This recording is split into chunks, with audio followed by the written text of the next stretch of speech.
The Clockmaker's Secret. In the fog-shrouded town of Greystone, where cobblestone streets wound between tall, crooked houses, there lived an old clockmaker named Elias Thorne.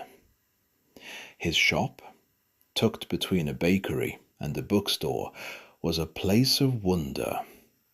Every wall, every shelf, every corner was filled with clocks. Grandfather clocks, cuckoo clocks, delicate pocket watches, and even strange contraptions that ticked in ways no one could understand. Yet, among all the clocks, there was one hidden in the back. Covered in dust and cobwebs, its hands were frozen at midnight, and no matter how Elias wound it, it never moved. People whispered about it in town. Some said it was cursed. Others believed it held a secret of time itself. One rainy afternoon, a curious boy named Leo, no older than 12, wandered into the shop. The warm scent of wood polish and oil filled his nose, and the rhythmic ticking of hundreds of clocks made him feel like he had stepped inside a living heartbeat. "Why does that clock never move?" Leo asked, pointing to the dusty one in the back. Elias, a man with silver hair and eyes like storm clouds, smiled faintly. "Ah, that clock doesn't count hours," he said softly. "It counts moments." Leo tilted his head. "Moments?" "Yes," Elias continued, his voice almost a whisper. "Every second it ticks saves a memory. Memories that are too precious to be forgotten. But it only works when someone truly believes in it." Intrigued, Leo asked if he could touch the clock. Elias hesitated, then nodded. As Leo gently placed his hand on the cold wood, a strange warmth spread through his fingers, as though the clock were alive. Suddenly, a faint glow appeared inside the glass dome, and the hands quivered. "Did it just move?" Leo gasped. Elias chuckled. "Patience, young one. It only moves when a moment is worthy of being remembered forever." That night, Leo lay awake in his bed, thinking about the moments he wanted to preserve. The laughter he shared with his grandmother, the first time he rode his bicycle without training wheels, the day he rescued a stray puppy from the river. Each memory filled him with a warmth he hadn't felt before. The next morning he ran back to Elias's shop. To his amazement, the old clock's hands were slowly turning.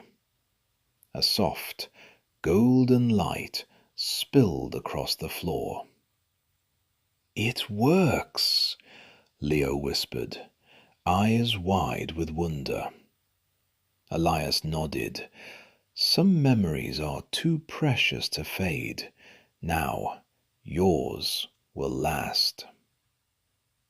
Weeks passed, and Leo became a regular visitor. With each visit, he learned more about the clock. It didn't just preserve memories, it allowed him to relive them. By placing his hand on the glass, he could step inside his saved moments, see them unfold again, and even change small things, like offering a comforting word to someone he had once ignored. But one evening, the peace of the shop was shattered. A mysterious stranger entered, cloaked in black, with eyes that seemed to pierce the fog itself. "I hear you keep the memories here," the stranger said, voice cold. "I want one." Elias shook his head. "Memories aren't for sale. They aren't meant to be owned." The stranger laughed, a sound that made the clocks shiver. "Then I shall take it by force." Before Leo could react, the stranger lunged toward the glowing clock. But as his hand touched it, a burst of golden light blinded him. The shop trembled, clocks spinning wildly, their ticks merging into a deafening roar. When the light faded, the stranger was gone, leaving only a faint shadow on the floor. Elias turned to Leo, his eyes serious. "The clock protects itself. Only those with pure hearts may use it. Remember that, Leo. Some moments are meant to be kept, not stolen." Years passed, and Leo grew up, yet he never forgot the lessons of the clock. He learned to cherish moments of kindness, courage, and love. And every now and then, when the life between overwhelming, he returned to Elias's shop, though the old clockmaker had long since passed, to feel the comforting pulse of the memories he has saved. The town of Greystone remained ordinary to the outside world, but inside that little clock shop, time had a different rhythm. Here, moments weren't measured by hours or minutes, they were measured by the depth of the heart. And Leo knew, as he placed his hand on the clock, that the greatest treasures were not gold or jewels, but the memories that shaped him, the wood he gave, and the life he truly lived.